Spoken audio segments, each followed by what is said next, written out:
కాలకేయ ప్రభాకర్ ఇప్పుడెక్కడున్నారు? ఒక్క సినిమాతోనే వైభవం ముగిసిపోయిందా? మర్యాద రామన్న చిత్రంలో బైర్రెడ్డి పాత్ర గుర్తుందా? సినిమాలంటే ఓనమాలు తెలియని ఒక తెలంగాణ కుర్రాడిని కనకాల దేవదాస్ దగ్గర శిక్షణ ఇప్పించడమే కాకుండా మర్యాద రామన్న చిత్రంలో బలమైన విలన్కి ప్రతిరూపంలా నిలిపి నటింప చేసి రాజమౌళి తన ఒకే ఒక్క సినిమాతో ఎక్కడికో తీసుకుపోయాడు. తెలంగాణ కుర్రాడు రాయలసీమ రౌద్రాన్ని, కసిని, ప్రతీకారాన్ని తన కళ్లల్లో చూపించి అదరగొట్టిన ఆ మేటి విలన్ పేరు ప్రభాకర్. కానీ వట్టి ప్రభాకర్ అంటే ఇప్పుడు ఎవరికీ అర్థం కాదేమో మరి. అవును, అతడిప్పుడు కాలకేయ ప్రభాకర్.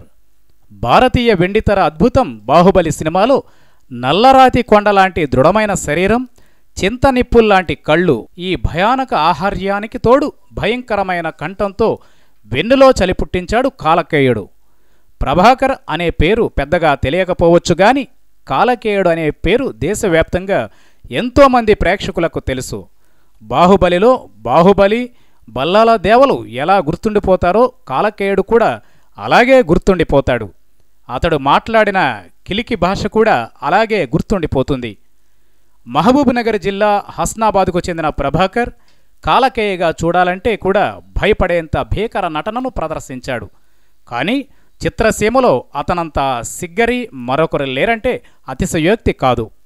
ఉద్యోగం కోసం హైదరాబాద్ వచ్చి అనుకోకుండా మగధీర సినిమా కోసం నటులను వెతుకుతున్న రాజమౌళి కంటిలో పడ్డాడు. మగధీర షూటింగ్ పూర్తయ్యాక మర్యాద రామన్న సినిమాలో ఒక వేషం ఇస్తున్నట్లు రాజమౌళి చెప్పిన క్షణం ప్రభాకర్ జీవిత గమనాన్నే మార్చివేసింది. ఆ సినిమాలో వేసిన బైర్రెడ్డి పాత్రతో ఇక వెనక్కి తిరిగి చూసుకోవాల్సిన అవసరం రాలేదు. ఇక బాహుబలి సినిమాలో వేసిన కాలకేయుడు వేషం ప్రభాకర్ను ఎక్కడికో తీసుకువెళ్ళిపోయింది. ఈ సినిమాలో ఉపయోగించిన కిలికి భాష కోసం రోజూ తెల్లవారుజామున 3 గంటలకు లేచి ప్రాక్టీస్ చేసేవాడు ప్రభాకర్. ఇది మాత్రమే కాదు, కాలకేయుడిగా ప్రేక్షకులను భయపెట్టడానికి ఎన్ని రకాలుగా కష్టపడాలో అన్ని రకాలుగానూ కష్టపడ్డాడు.